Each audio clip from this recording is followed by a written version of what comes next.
For 8 months in 2016, I spent half of that in Berlin studying abroad, and the other half I spent getting to know the people who lived in Berlin. And my goal was to understand how Berlin historically, as a split city during World War II, how that affected Berlin's identity going into the 21st century.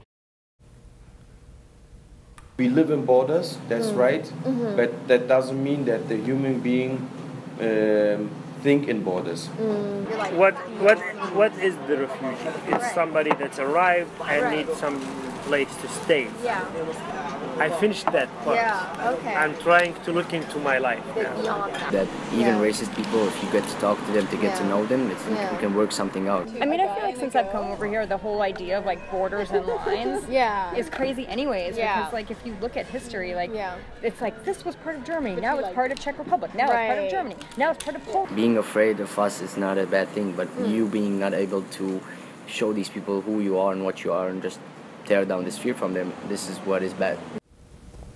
It was right before Brexit vote was happening. It was right before the US presidential election and like other major world power elections and the Syrian refugee crisis.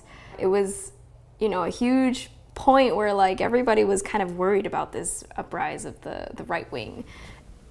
Living in Queens and in Flushing specifically, I think there is so much like difference to that because you are literally encountering different types of people.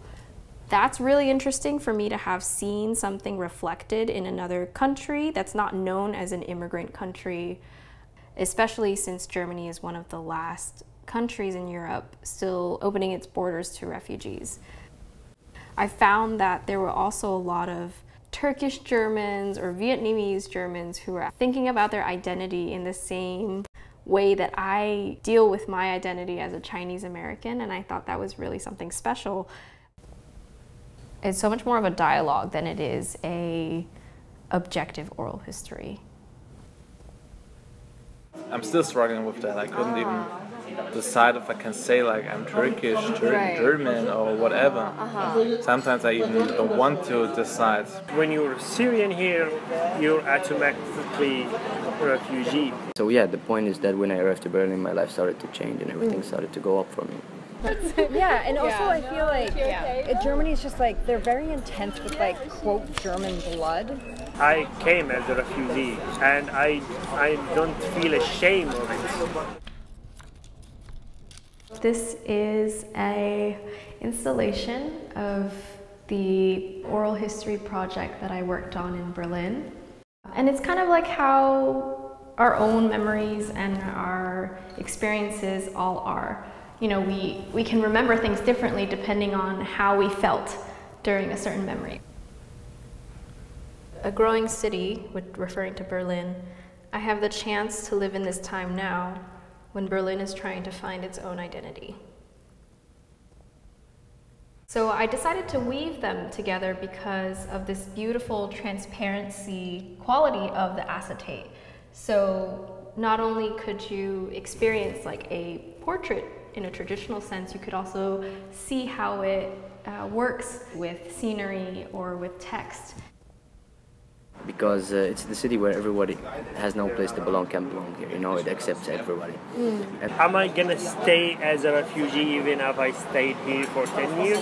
People are looking at me like, you know, she's wearing a scarf and she couldn't be, or then sometimes it's really sad for me. There's like a classical saying of Turkish people here. When you go to Turkey, you are called a German, and when you come to Germany, you are called a Turk. So, like, I'm gonna stay with this label on my head. It's my home. Every time I leave Berlin, I feel that I need to go back. That's something that I don't know if it's an identity or something, but it's home for me now, and I belong here.